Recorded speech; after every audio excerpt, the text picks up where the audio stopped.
सभी भोजपुरी भैया लोगों के जितेंद्र कुमार प्रजापति के सादर प्रणाम है। यह आज बड़ा संजोग रहल लवली म्यूजिक जनपद बहराइच आज ग्राम सभा चाहलवा से प्रधान पद के प्रत्याशी प्रीतम भैया अब के मैदान में खड़ा बानी।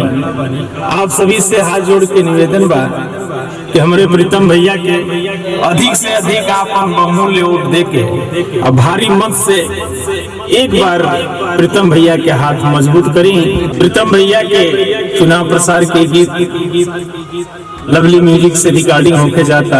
हमारा पूरा आपसे प्रार्थना व निवेदन बा कि लवली म्यूजिक के द्वारा प्रस्तुत ये आपके चुनाव प्रसार गीत प्रीतम निषाद जी के स्नेह मिलल।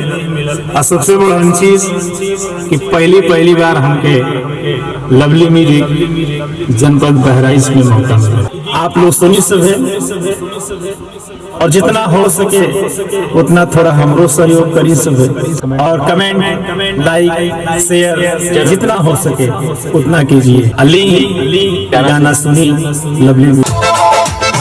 चलो साथे वोट देबे आबादिए सैया सास ससुर ननद भौजी देवर कन्हैया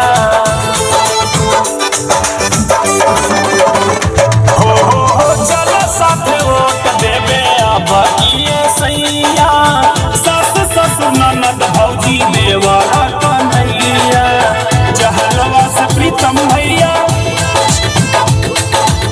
जहलवा से प्रीतम भैया जीती है हमार प्रीतम भैया के आइल बा अब की बहार प्रीतम भैया के आइल बा अब की बहार प्रीतम भैया के आइल बा अब की बहार प्रीतम भैया के आइल बा अब की बहार प्रीतम भैया के आइल बा।